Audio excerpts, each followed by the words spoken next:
मी सुरेश दवणे. दैनिक चालू वार्तामध्ये आपल्या सर्वांचं स्वागत आहे. आज आपण मंठा तालुक्यातील देवगाव खोन येथे आहोत, की ज्या शेतकऱ्याने रोजगार हमी योजनेतून विहीरचा लाभ घेतला आणि आतापर्यंत त्यांचे विहीर बांधूनही बिल निघाले नाही. आपण त्यांच्याशी थेट संवाद साधणार आहोत. हं.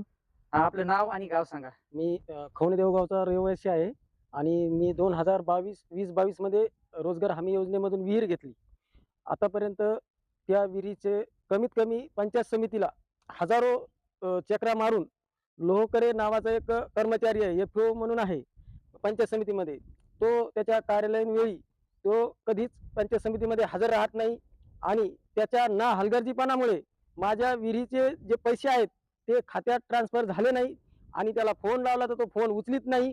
अशा कर्मचाऱ्याला BDO साहेब आळा घालत आहेत, त्याचं पाठराखण करीत आहेत आणि माझ्यासारखे हजारो तालुक्यामध्ये शेतकरी आहेत. त्या शेतकऱ्याचं आतापर्यंत त्याच्या ना हलगर्जीपणामुळे त्या शेतकऱ्याचं खात्यात पैसे जमा झाले नाही. माझ्या वडिलांनी 5 लाख रुपये खर्चून विहीर खाणली आणि विहीर खांदून आम्ही लोकांचे पैसे काढून विहीर खाल्ली आणि विहीर खांदून प्रत्येक एका मास्टरला कमीत कमी यांनी 10 चक्रा मारायला लावल्या. 10 चक्रा मारून काही मास्टर त्यांनी झिरोमध्ये घातले. झिरोमध्ये घालून नंतर त्यांनी कमीत कमी 1,40,000 रुपये माझे पंचायत समितीमध्ये 4 वर्षे तब्बल अडकलेले आहेत. तर ही शासनाची योजना कशी आहे, की शेतकऱ्याला मारण्यासाठी आहे की जगण्यासाठी आहे, हेच आम्हाला कळत नाही.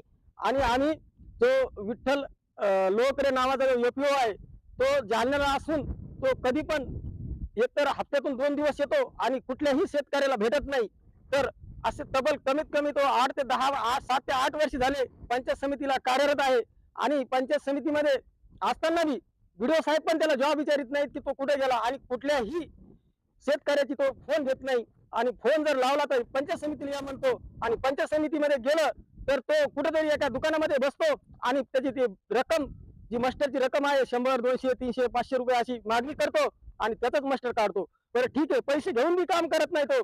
आणि असा कर्मचारी जर BDO साहेब सांभाळत असेल तर हे लाजीरवाणी आहे आणि याची बदली करून घ्यायलाच पाहिजे. माझ्यासारखे हजारो शेतकरी याच्या ना हलगर्जीपणामुळे परेशान आहेत आणि माझे जर खात्यामध्ये पैसे त्यांनी जर जमा नाही केले व शेतकऱ्याचे जर जे अडकलेले जे प्रलंबित काम आहेत ते जर त्यांनी तात्काळ जर व्यवस्थित दुरुस्तीत करून पंचायत समितीमध्ये एकतर तो बसत नाही, आला तर 10 ते 15 मिनिटं थांबतो आणि निघून जातो.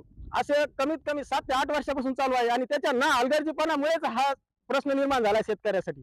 आणि हे जे रोजगार हमी योजना म्हणजे शेतकऱ्याला कोणाला जर आता नवीन विहीर घ्यायची म्हणलं तर त्याला कटाळा यायला लागला की नको बाबा, ही विहीर ही एक आपल्यासाठी नको. शासनाने अशी योजना कशाला काढायला पाहिजे, धडक योजना काढायला पाहिजे. शेतकऱ्याला जर लाभच द्यायचा म्हणलं तर डायरेक्ट शेतकऱ्याला विहीर द्यायला पाहिजे. हे शेतकऱ्याचे पण चुकीचे धोरण आहेत.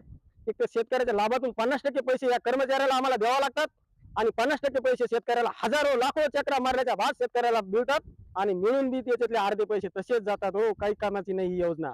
बरं, आता आपली काय मागणी? माझी एकच मागणी आहे की अशा कर्मचाऱ्याला आपण एकतर त्याची बदली करून देण्यात यावा आणि जे शेतकऱ्याचे जे काम आहेत ते BDO साहेब त्याची बदली करून देण्यात यावा, अशीच आमची एक मागणी आहे. आणि जर समजा माझी मागणी पूर्ण नाही झाली तर मी हजारो शेतकरी पंचायत समितीला आणून आम्ही धरणे आंदोलन उपोषण करू. हे निश्चितच आम्ही हा प्रश्न आमचा सोडायला पाहिजे. BDO साहेबांनी आता नवीन BDO साहेब आलेत, बघू आता ते काय करतात. त्यांना आम्ही 2-3 दिवस देतो. 2-3 दिवसात त्याची जर चौकशी नाही केली तर आम्ही 100% आम्ही आंदोलन करू.